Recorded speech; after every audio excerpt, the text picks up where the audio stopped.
بسم اللہ الرحمن الرحیم الحمد للہ رب العالمین وبہ نستعین وصلی اللہ وسلم علی سید الانبیاء والمرسلین وعلی آلہ واصحابہ اجمعین ومن تبعہم باحسان الی یوم الدین اما بعد۔ آج انشاءاللہ امام محمد ابن عیسیٰ ترمذی ابو عیسیٰ رحمہ اللہ کی جو السنن یا الجامع ہے اس سے متعلق ہم بہت سارے مباحث پڑھے۔ مثلا امام ابو عیسیٰ ترمذی رحمہ اللہ کی جو حدیث کی کتاب ہے وہ السنن ہے کہ الجامع ہے، ایک موضوع کے طور پر ہم لوگوں نے پڑھا تھا نا اس کو۔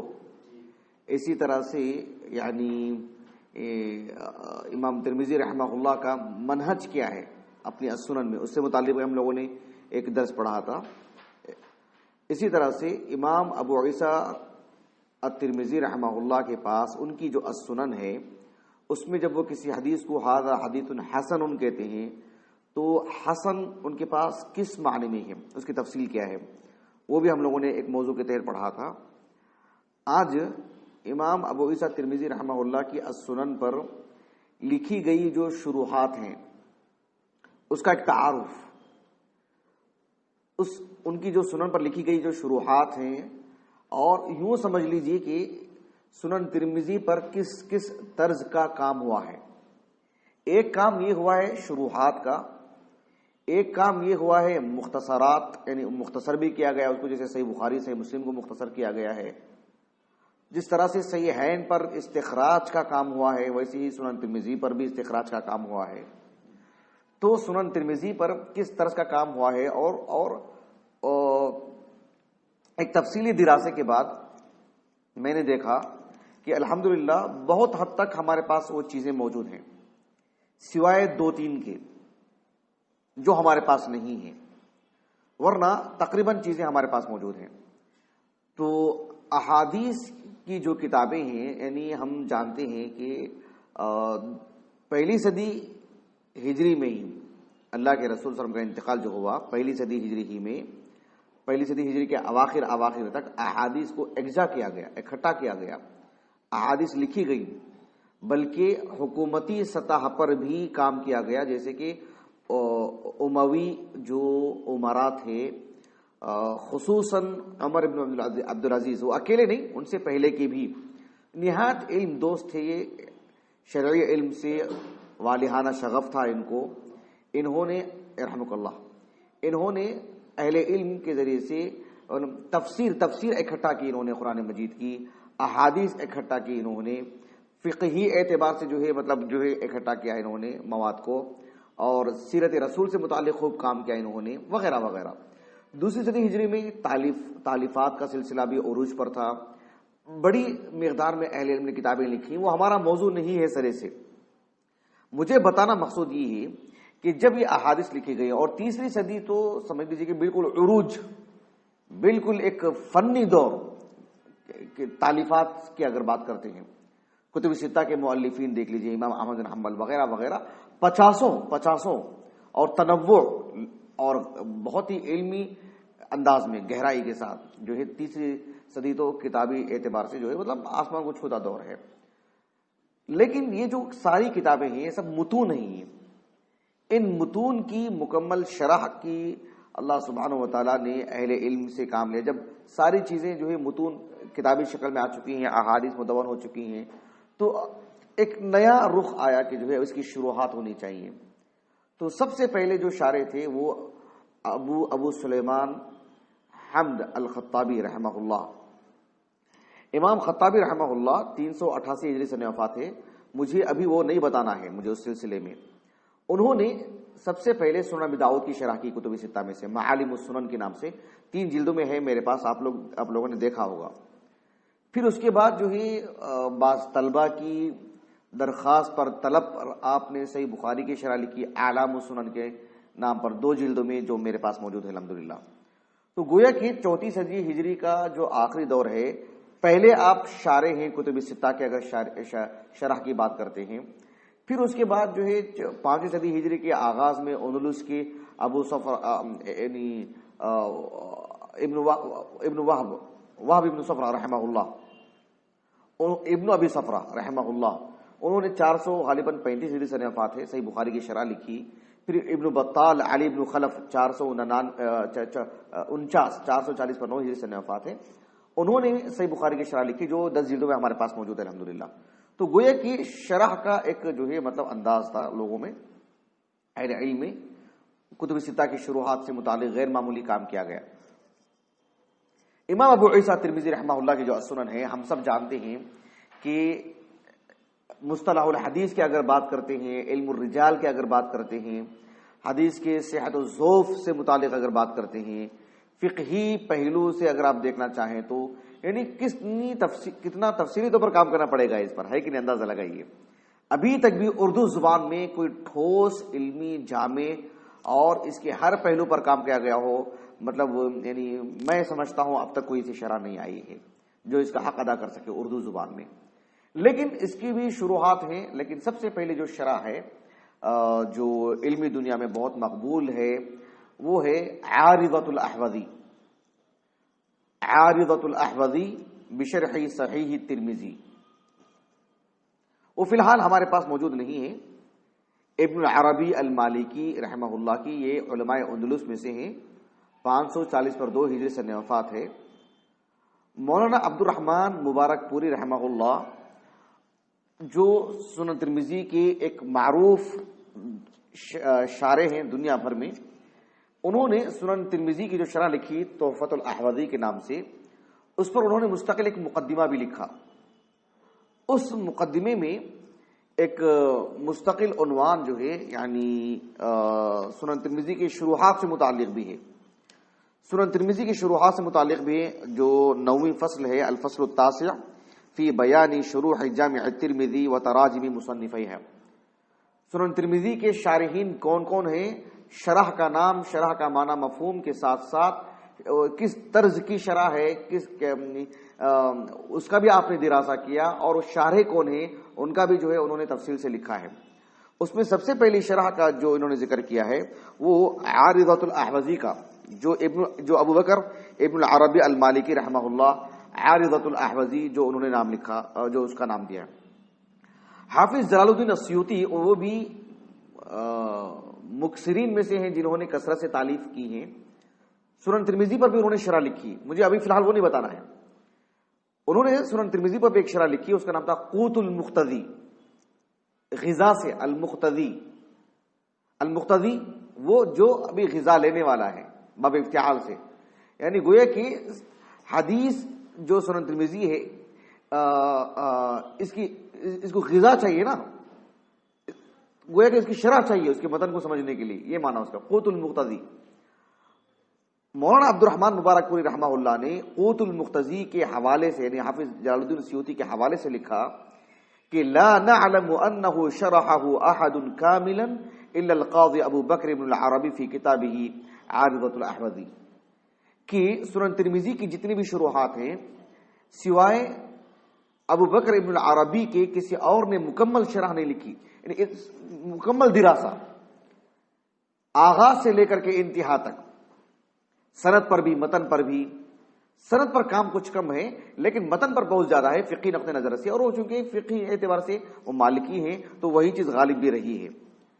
یہ میں نے دیکھا ہے اس کتاب کو عارضۃ الاحوذی کو 1 سے 2 مرتبہ دیکھا ہے میں نے، اور خریدنے کی مجھے وہ بہرحال مجھے وہ چیزیں میسر نہیں ہو سکی جسے میں آسانی سے خرید سکوں، نہیں ہو سکا مجھ سے. المکتبۃ الشاملہ میں بھی نہیں ہے یہ، جو میرے پاس المکتبۃ الشاملہ ہے جو میرے لیپ ٹاپ میں ہے اس میں عارضۃ الاحوذی نہیں ہے. البتہ عارضۃ الاحوذی میرے پاس پی ڈی ایف شکل میں موجود ہے، میرے پاس موجود ہے الحمدللہ پی ڈی ایف شکل میں. جو میرے پاس جو پی ڈی ایف کتابیں آپ نے لی ہے نا، تو ہو سکتا ہے آپ کے پاس وہ بھی ہو عارضۃ الاحوذی، یا بہت ممکن ہو آپ نے جو المکتبۃ الشاملہ ڈالا ہے اس میں ہے کیا دیکھ لیجئے. جو میرے پاس جو المکتبۃ الشاملہ ہے پتہ نہیں وہ کس سال کا ہے، وہ اس میں تو عارضۃ الاحوذی نہیں ہے. تو عارضۃ الاحوذی یہ سب سے پہلی شرح ہے اور مکمل شرح ہے، اور اس کے بعد جتنی بھی شروحات لکھی گئی ہیں سب کے لیے ایک بنیادی ماخذ کی یہ حیثیت رکھتی ہے شرح. عارضۃ الاحوذی، عارضۃ الاحوذی اصل میں کہتے ہیں یعنی عارضہ یعنی گویا کہ یعنی کلام پہ قدرت رکھنے والے شخص کو کہتے ہیں، کلام پہ جو قدرت ہوتی ہے. عادت الاحوزی، الاحوزی حاذق انسان کو، چالاک انسان کو، جو پرتھلا انسان ہے، جو ہما وقت تیار رہتا ہے، مطلب جو بالکل ہی پرتھلا رہتا ہے نا، اس کو عارضۃ الاحوزی بشرح صحیح الترمذی، یہ اس کتاب کا نام ہے۔ ایک اور شرح ہے جو اس کے بعد لکھی گئی ہے، اس کا نام ہے النفح الشذی۔ النفح خوشبو کے پہلنے کو کہتے ہیں، العرف الشذی یہی نام رکھا تھا انہوں نے۔ کون؟ ایک عالم دین ہے ابو الفتح محمد ابن محمد، جو علمی دنیا میں ابن سید الناس سے معروف ہیں، ابن سید الناس الیعمری، 730 پر 4 ہجری سے وفات ہے ان کا۔ ان کی سیرت رسول پر عیون الاثر کتاب بھی ہے، سیرت رسول پر ہمارے پاس موجود ہے الحمدللہ۔ تو ابن سید الناس علمی دنیا کی نہایت معروف ترین شخصیات میں سے ہیں۔ انہوں نے العرف الشذی یہی نام رکھا تھا۔ ان کے ایک شاگرد نے کہا کہ العرف الشذی فی شرح جامع الترمذی نام ہے نا، تو شرح کے وزن پر عرف نہیں آ رہا ہے، اس کو آپ النفح رکھ دو، تو انہوں نے النفح رکھا، النفح الشذی۔ النفح، نفح کے معنی پھوٹنا، پھیلنا، النفح الشذی فی شرح جامع الترمذی۔ یہ نسخہ بھی ہمارے پاس نہیں ہے، لیکن ابن حجر رحمہ اللہ نے الدرر الکامنہ، جو 8ویں صدی ہجری کے اہل علم کی سیرت کو انہوں نے لکھا ہے، اس میں ان سے متعلق لکھا کہ ان کی جو کتاب ہے بہت مفصل 10 جلدوں میں، یہ میرے پاس موجود ہے پی ڈی ایف شکل میں۔ النفح الشذی جو ہے پی ڈی ایف شکل میں موجود ہے، المکتبۃ الشاملہ میں موجود نہیں ہے، پی ڈی ایف شکل میں موجود ہے۔ اس شرح میں انہوں نے اتنا طول دیا ہے، خود ابن حجر رحمہ اللہ نے کہا کہ اگر یہ صرف علم حدیث کو اگر ترجیح دیتے تو سنن ترمذی کی ایک اچھی شرح کہلاتی، اور اسے مکمل بھی کرتے۔ مکمل نہیں کیا انہوں نے، اس کو مکمل نہیں کر پائے، کتاب اللباس یا وہاں تک ہی کیا انہوں نے، اس کے بعد نہیں کر پائے۔ کہا کہ متعدد فنون اس میں داخل کر دیے انہوں نے۔ یہ کسی کا ذوق ہوتا ہے ایسا کہ جو ساری چیزیں اس میں داخل کر دیتے ہیں، اب اس کو عیب سمجھیں نہ سمجھیں ایک الگ مسئلہ، یہ کسی کا ذوق ہوتا ہے۔ تفاسیر کی کتابوں میں بھی آپ دیکھ سکتے ہیں، البحر المحیط ابن حیان کی تفسیر اٹھا کے دیکھ لیجئے، لغت کتنا غالب ہے اس میں، تفسیر سے بڑھ کر کے ابن عثیمین نے کہا کہ گویا کہ وہ لغت کی کتاب ہے۔ تفسیر قرطبی سے متعلق ابن عثیمین رحمہ اللہ نے کہا کہ وہ تفسیر نہیں ہے، گویا کہ وہ المغنی ابن قدامہ کی، یا بدائع صنائع الکاسانی کی، یا جو ہے المہذب المجموع امام نووی کی، ویسے کوئی فقہ کی کتاب ہے وہ۔ کیوں؟ فقہ اتنی غالب ہے اس میں، اتنی غالب ہے فقہ اس میں، ایسے معلوم ہوتا ہے کہ وہ تفسیر نہیں، وہ فقہ کی کتاب ہے۔ تو ایسا ہوتا ہے، تو یہ کسی کا ذوق ایسا ہو جاتا ہے۔ لیکن دیکھیں وہ تفاسیر کی کتابوں میں ہی شمار ہوتی ہیں، اور اسی نقطۂ نظر سے لوگ اس کی طرف مراجعہ کرتے ہیں۔ کوئی بھی فقہی اعتبار سے اس کی طرف مراجعہ نہیں کرتے ہیں، تفسیر کے نام پر ہی مراجعہ کرتے ہیں۔ بہرحال مجھے کہنا یہ ہے کہ ابن حجر رحمہ اللہ نے کہا کہ سبھی فنون کو انہوں نے داخل جو کر دیا، جس کی وجہ سے کتاب مکمل نہیں کر پائے۔ اگر جو ہے یہ شرح مکمل نہیں کر پائے، اگر یہ علوم الحدیث ہی پر اکتفا کرتے تو سنن ترمذی کی مکمل شرح کر دیتے، لیکن یہ شرح کبھی میں نے ہاتھ میں لے کر کے نہیں دیکھا۔ پی ڈی ایف شکل میں میرے پاس موجود ہے الحمدللہ۔ جو پی ڈی ایف شکل میں میرے پاس موجود ہے وہ الدکتور احمد معبد عبد الکریم کی تحقیق سے ہے، دارالعاصمہ ریاض کی، 1409 ہجری کو چھپی ہوئی ہے، لگ بھگ سمجھ لیں کہ 2009-2010 کے آس پاس کی کتاب ہے یہ، 2009 کہہ رہا ہوں، 1990 کے آس پاس کی کتاب ہے، جو نسخہ میرے پاس موجود ہے النفح الشذی کا۔ بھلے ہی وہ چند جلدوں میں ہے میرے پاس، جو پی ڈی ایف شکل میں ہے، لیکن ایک جلد میں تقریباً 1000 سے زائد صفحات پر ہے، اس سے اندازہ لگا سکتے ہیں آپ۔ حافظ زین الدین العراقی رحمہ اللہ نے اس کو مکمل کرنے کی کوشش کی، اسی شرح کو، لیکن وہ بھی مکمل نہیں کر پائے اس شرح کو۔ لیکن وہ مطبوع ہے نہیں ہے، وہ چھپتی ہے نہیں چھپتی ہے مجھے نہیں معلوم۔ النفح الشذی یہ تو چھپتی ہے، متعدد جگہوں سے چھپی ہے کتاب۔ یہ میرے پاس دارالعاصمہ کی موجود ہے پی ڈی ایف شکل میں 1990 کی، تو یہ کتاب مطبوع ہے، مطلب ملتی ہے، ذرا کوشش کرتے ہیں تو۔ یہ 2 شروحات ہیں جو ہمارے پاس سرے سے ہے ہی نہیں۔ ایک تیسری شرح ہے، اگر ہم ترتیب وار آتے ہیں تو یہ ہے الکوکب الدری مجموع افادات علی الجامع للامام الترمذی۔ مولانا رشید احمد گنگوہی یہ علماء دیوبند میں ایک بڑا نام ہے علمی اعتبار سے ایک بڑی شخصیت مانی جاتی ہے. ان کے جو فتاوا ہیں، فتاوا رشیدیہ کے نام سے، آپ نے دیکھا ہوگا، میرے گھر میں موجود ہے الحمدللہ. مولانا رشید احمد گنگوہی کی سوانح حیات پر بھی کتاب ہے، وہ بھی میرے گھر میں آپ لوگ دیکھ سکتے ہیں انشاءاللہ، آپ نے دیکھا بھی ہوگا. تو سنن ترمذی کی جو انہوں نے شرح کی ہے، اصلا انہوں نے شرح نہیں کی. مولانا رشید احمد گنگوہی دارالعلوم دیوبند کے استاد سے یہ 1904 میں 6 میں غالباً انتقال ہوا ان کا. بہت قدیم عالم دین، آج سے لگ بھگ 110 سال آس پاس پرانے عالم ہی ہیں. دارالعلوم دیوبند کے بڑے علماء میں سے ہیں، کبار میں سے ہیں، اور ایک محترم عالم دین جو ہے علماء دیوبند کی نظر میں خاص کر، اور پورے ہندوستانی علماء میں ایک بڑا نام، معروف نام. مولانا رشید احمد گنگوہی نے اس کی شرح تو مکمل طور پر نہیں کی، یعنی شرح کرنے کے لیے نہیں بیٹھا آپ نے.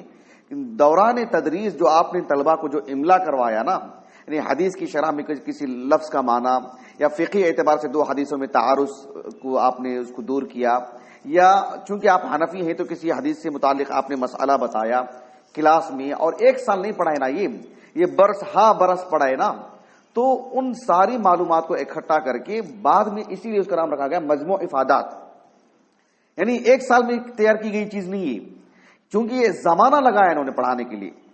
تو پھر ان میں سے ایک آدھ طلبہ نے ایک زمانے کے بعد ان ساری چیزوں کو اکٹھا کر کے پچھلے طلبہ کو کیا لکھوایا، بعد میں طلبہ کو کیا لکھایا، ان ساری چیزوں کو اکٹھا کر کے اسی کو کتابی شکل دی گئی. اور وہ بالکل مختصر سی معلومات ہیں، وہ بہت تفصیل سے نہیں. اس کے ساتھ ساتھ مولانا زکریا کاندلوی، شیخ الحدیث مولانا زکریا کاندلوی، جو فضائل اعمال اور دیگر کتابوں کے مصنف ہیں، اور موطا امام مالک رحمہ اللہ کے اوجز المسالک کے نام پر بہت مطول شرح لکھی انہوں نے. تو ان کا حاشیہ بھی ہے، نیچے حاشیہ بھی ہے، اور حاشیہ بھی کافی مفید ہے ایک طالب علم کے لیے، سنن ترمذی پڑھنے والے کے لیے، طالب علم کے لیے بہت مفید حاشیہ بھی لکھا ہے آپ نے مختصر طور پر. یہ دیکھیں نیچے جو حاشیہ دیکھ رہے ہیں آپ، نہیں عربی زبان میں ہے، یہ ہاتھ کا لکھا ہوا نسخہ ہے سب. تو یہ جو دیکھ رہے ہیں آپ کہ جو ہے یعنی ان کا حاشیہ ہے، اور یہ مولانا رشید احمد گنگوہی کا املا کیا ہوا ہے. بعد میں چونکہ وہ انہوں نے کلاس میں املا کروایا نا، پھر طلبہ نے جب اس کو کتابی شکل دینا چاہا تو اس کی تعبیر، اس کے اسالیب سب بدلا ہے انہوں نے جگہ جگہ پر. تو کافی کام ہوا ہے اس پر. اس کے شروع میں مولانا ابو الحسن علی میاں ندوی کا ایک مقدمہ بھی ہے، وہ بھی پڑھنے کے قابل ہے. بہرحال 2 جلدوں میں ہے الکوکب الدری، یہ ایک اچھی شرح ہے، مختصر شرح ہے، لیکن ایک حنفی عالم ہے اور اشعری ہیں، تو یہ چیزیں متنبہ رہنے کی ضرورت ہے ان سب امور میں. اس کے بعد ایک اور شرح ہے جو قابل ذکر، وہ ہے مولانا انور شاہ کشمیری رحمہ اللہ کی العرف الشذی. النفع الشذی لگ بھگ معنی تو وہی ہے. یہ بھی دیکھیے آپ، امالی کا مطلب انہوں نے املا کروایا.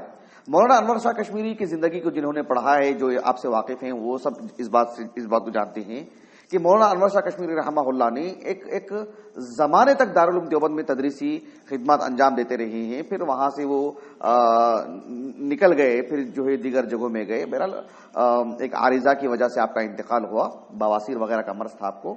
مولانا انور شاہ کشمیری رحمہ اللہ یعنی عالمی سطح کی شخصیت ہیں، بڑے عالم دین ہیں، معروف نام ہیں، پوری دنیا آپ سے واقف ہے اور آپ کی کتابوں سے مستفید ہوتی ہے. لیکن آپ ایک حنفی عالم تھے، اور جو ہے اس باب میں بڑی حساسیت تھی آپ میں حنفیت کے فروغ کے لیے وغیرہ وغیرہ.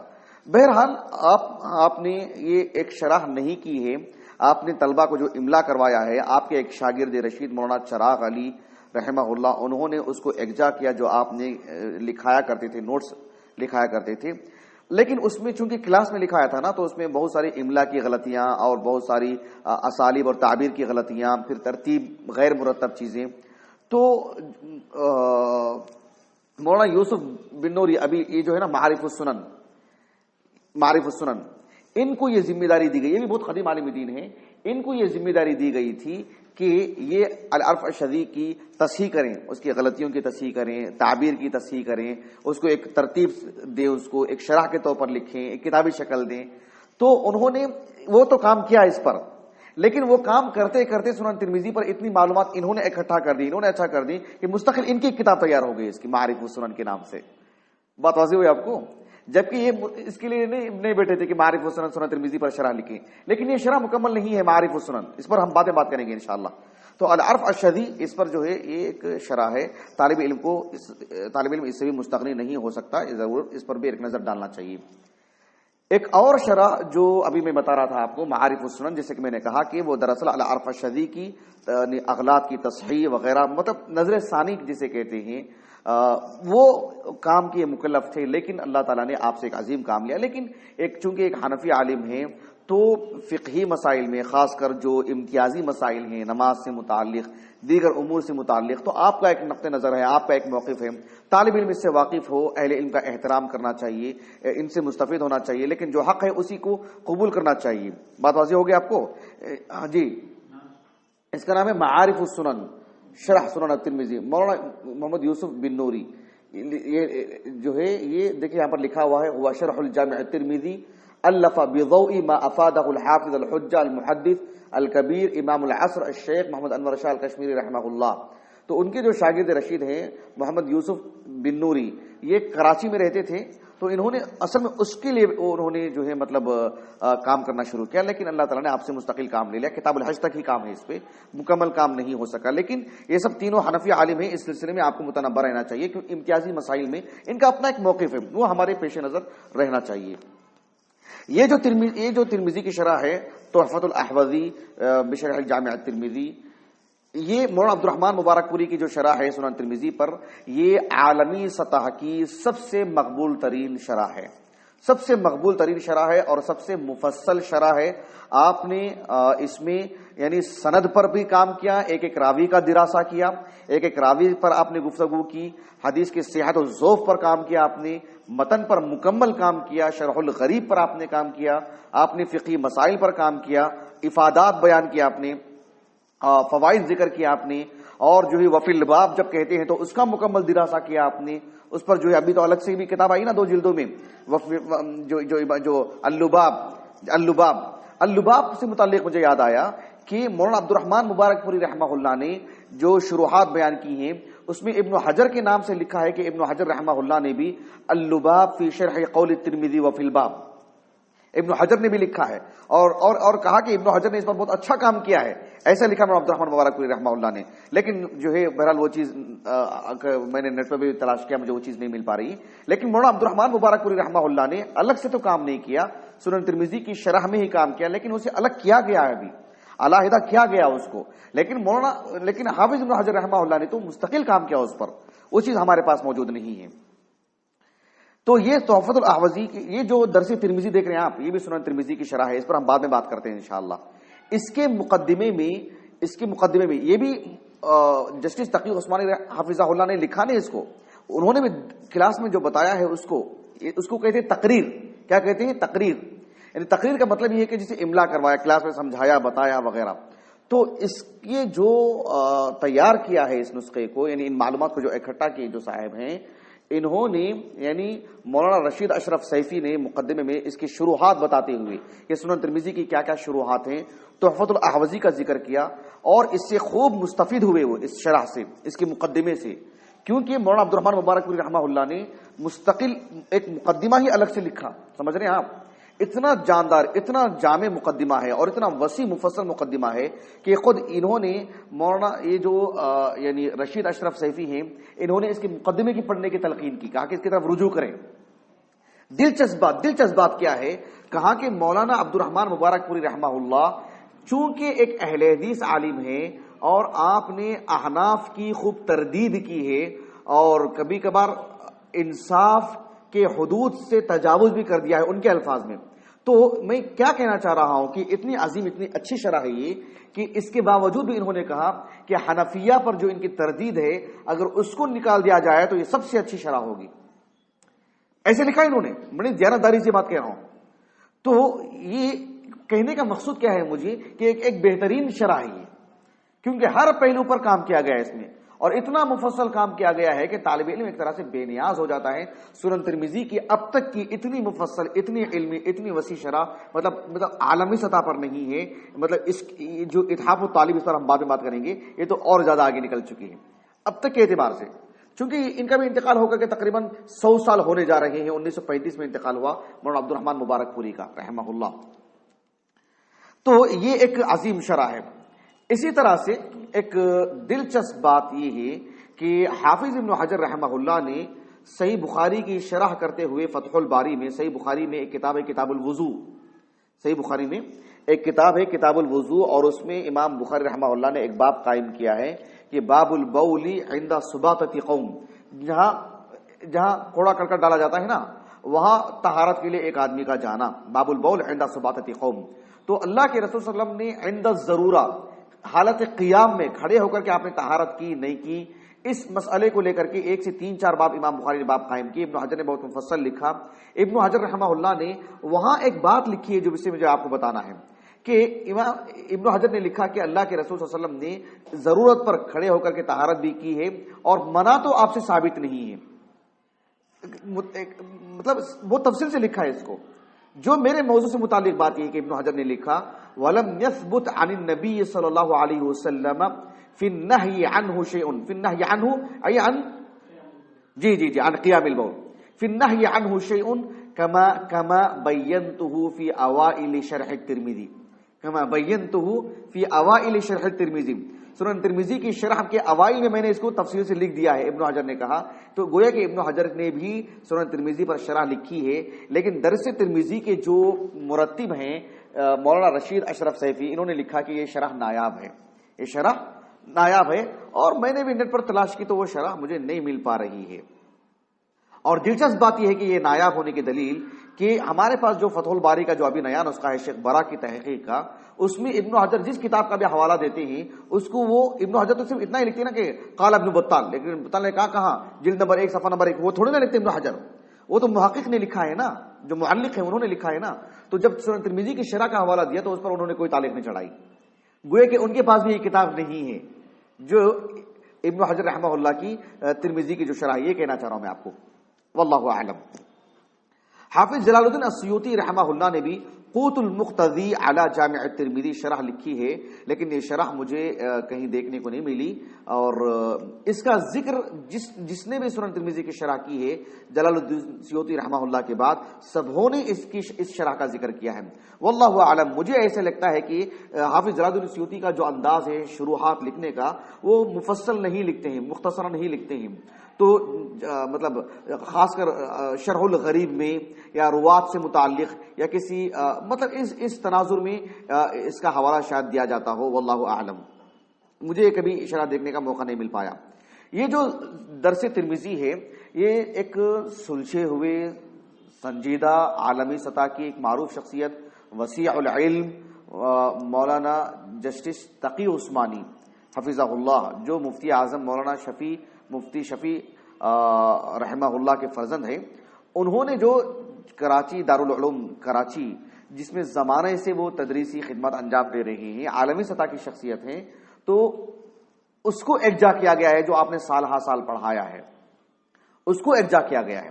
یہ فقہ حنفی کو اگر آپ سمجھنا چاہتے ہیں اس تناظر میں یہ ایک اچھی شرح ہے، تاکہ ایک طالب علم فقہ حنفی کو سمجھ سکے ایک حدیث کی شرح کے تناظر میں، اس اعتبار سے یہ ایک اچھی شرح ہے درس ترمذی۔ لیکن چونکہ یہ سب ان سب اہل علم کے پاس صحت و ذوف کا بہت زیادہ اہتمام نہیں ہے، یا ہے بھی تو احناف کے ہاں بھی صحت و ذوف کے اصول عام محدثین کے اصول سے کچھ ہٹ کر کے ہیں۔ یہ ایک مستقل ایک مسئلہ ہے، یہ مستقل ایک مسئلہ ہے کہ جو ہے مطلب عام محدثین کے اصول سے مطلب کچھ مسائل میں ان کا جو اختلاف ہے یہ اس کو سمجھنے کی ضرورت ہے، تو اس تناظر میں بھی ان کے استدلالات ہوتے ہیں، تو ان سب چیزوں کو آپ کو تطبیقی طور پر سمجھنے میں بڑی مدد ملتی ہے، بہت آسانی ہوتی ہے۔ بہرحال یہ سب جتنی بھی شروحات ہیں سنن ترمذی کی، ایک شرح یہ ہے اتحاف الطالب الاحوذی بشرح جامع الامام الترمذی، شیخ محمد ابن علی ابن آدم کی، یہ مکہ میں رہتے ہیں، یہ ایتھوپیا اور حبشہ کے عالم دین ہیں، مکہ میں رہتے ہیں، بزرگ عالم دین، میں سمجھتا ہوں 60-70 کے قریب ان کی عمر ہوگی۔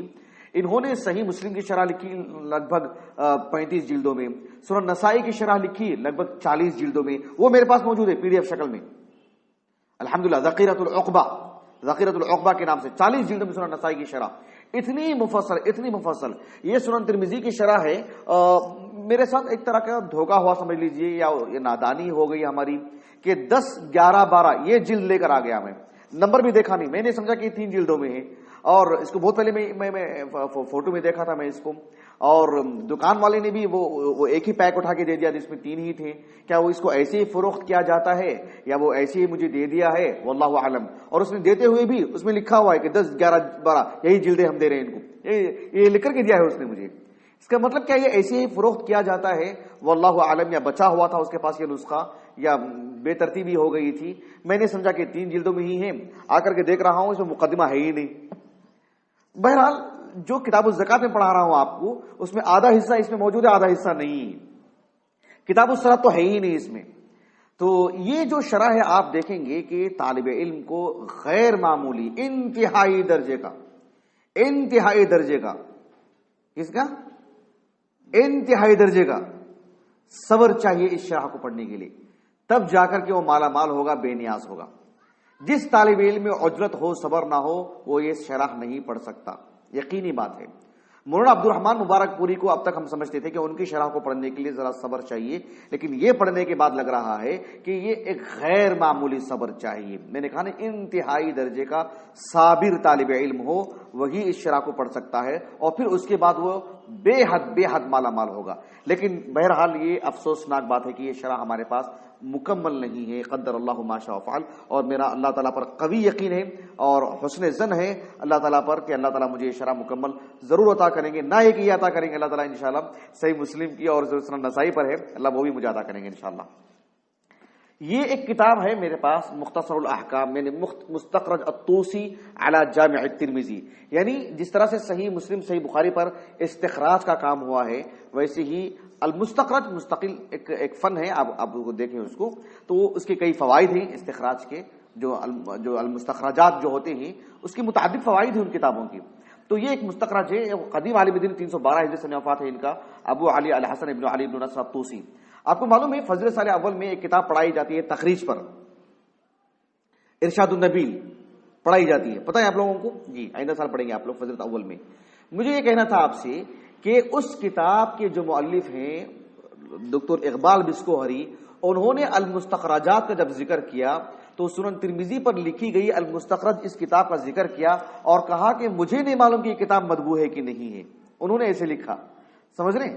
تو جب میں اس کتاب کو خریدا تو مجھے فوراً ڈاکٹر اقبال بسکوہری حفظہ اللہ یاد آئے مجھے کہ جو ہے مطلب ایسے ہوتا ہے، کتابیں جو دھیرے دھیرے چھپتی ہیں. یہ بالکل جو ہے شیخ عیسیٰ موسیٰ شیخ البانی کے جو شاگرد ہیں، باحیات ہیں ابھی وہ الحمدللہ، تو ان کی تحقیق میں 2008 میں چھپی ہے یہ کتاب، یہ 2008 میں. تو مجھے تو 2 سال پہلے ملی کتاب یہ.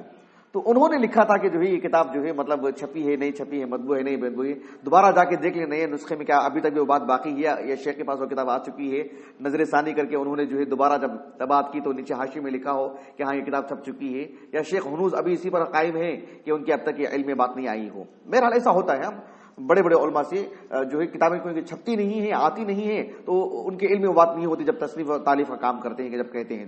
تو اب یہ آئی ہے یہ کتاب مختصر الاحکام کے نام سے. تو یہ کچھ چیزیں تھیں جو سنن ترمذی سے متعلق تھی. یہ باتیں میں اس لیے بتایا ہوں کہ تقریباً جتنی بھی میں نے کتابیں آپ کے سامنے بتائی ہیں سوائے حافظ بن حجر رحمہ اللہ کی جو سنن ترمذی پر لکھی گئی شرح، ابن رجب نے بھی لکھا ہے، وہ بھی نایاب ہے. دیگر اہل علم کی بہت ساری شروحات بھی نایاب ہیں، لیکن عارضۃ الاحوزی، النفع الشذی، تحفۃ الاحوزی، اتحاف الطالب الاحوزی، درس ترمذی اور دیگر جو احناف کی جو شروحات ہیں، یہ جتنے بھی میں نے آپ کے سامنے ابھی دراسہ کیا ہے وغیرہ، تو یہ سب موجود ہیں الحمدللہ. تو ان سب کو سامنے رکھیں گے تو سنن ترمذی کو ہر پہلو سے پڑھنے میں آسانی ہوگی. اور سب سے زیادہ جو آپ کو مالا مال کرے گی وہ ہے اتحاف الطالب الاحوزی بشرح جامع الامام الترمذی، اس لیے کہ انہوں نے صرف سنن ترمذی کے شروحات کو نہیں بلکہ سبھی شروحات کو رکھ کر کے ہر پہلو سے مفصل کام کیا ہے. اتنا مفصل گویا کہ آپ یہ کتاب نہیں پڑھ رہے ہیں بلکہ ایک مکتبہ سامنے آپ کے رکھ دیا ہے انہوں نے. اتنی بڑی بات میں آپ سے کہہ دے رہا ہوں، یعنی گویا کہ آپ کے پاس انہوں نے سنن ترمذی کی شرح نہیں دے رہے ہیں بلکہ آپ کو ایک مکتبہ دے رہے ہیں وہ، اور ایک ساتھ آپ کو تفصیل سے ترتیب سے سارے مکتبے کو جوڑ کر کے ایک مسئلے کو سمجھا رہے ہیں آپ کو. یہ چیز آپ کو ملے گی. کہیں جو میں آپ کو بات کہہ رہا ہوں کہ یہ بات آپ کو صادق نظر آئے گی انشاءاللہ. بہرحال میں اپنی بات کو ختم کرتا ہوں. ایک طالب علم کو ان شروحات کو سامنے رکھ کر کے پڑھنا چاہیے. بارک اللہ فیکم جمیعا. سبحانک اللہم و بحمدک، اشہد ان لا الہ الا انت، استغفرک و اتوب الیک.